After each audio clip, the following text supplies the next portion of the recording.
Hey everyone, Dr. Eric here. Right on the heels of my protein ball video, I thought I would talk about energy systems in the body and why these things can be helpful. So essentially, we all know the main energy systems. We all know about essentially the nutrients that are involved: carbohydrates, fats, proteins. It gets a lot more complicated than that, but the simplistic fact is we use all of them all the time. So we can't ignore one or the other. There's a lot of fad stuff out there, fad diets, but we have to recognize that everything has a role in our bodies. So let me break it down to you. In the first few seconds, so you're like, what do I need? When do I need it? So let's use a track and field analogy. So if you're a sprinter, 100-meter sprinter, you're really not using much of them. You're using a form of energy in the body that actually is readily available in your fight or flight response. So if someone's coming at you with an axe, you can get away. So we've got about 6 to 7 seconds worth of ATP available to us. After that, we go into an anaerobic threshold, which means our body is breaking down carbohydrates and some fats and some proteins using without having oxygen available. That is when your legs burn, you get tired, and you're really like, oh man, I'm out of shape. I've been there. We've all been there. So finally, think of your aerobic athletes.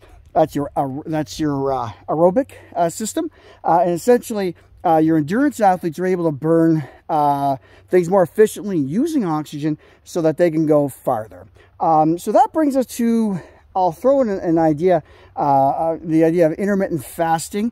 And what that does is that trains your body to not be completely reliant on a flood of carbohydrates that you're feeding, especially refined sugars, and it starts to break down fats and complex carbs much more efficiently. So when you train the body to do that, suddenly it's going to be taking the kind of nutrients that you want to get rid of very efficiently. So when you're looking to feed yourself, you have to remember carbs are important, fats are important, proteins are important. It's the ratios. So the simple guide is to keep your refined carbohydrates low, get your complex carbohydrates, using the bulk of it, and definitely get your proteins up. So many different ways to get your proteins up. You got my protein balls. That's one, but there's so many. Get your proteins up, and if you get your proteins up, you're going to feel fuller, you're going to feel sated, and you're going to feel happier. You're not going to be going back to the cupboard, to the fridge all the time to grab stuff.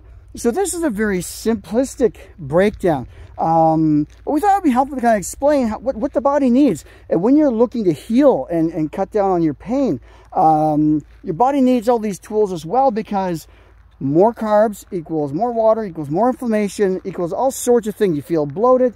So this isn't an anti-carb rant. This is a balanced nutrition rant. And so there's many different systems that you do have control over. And in a matter of a couple of days, you can regulate what you're eating in your body, and you can feel a lot better. So if you want some more information, just ask us, and we're happy to share. Okay, cheers.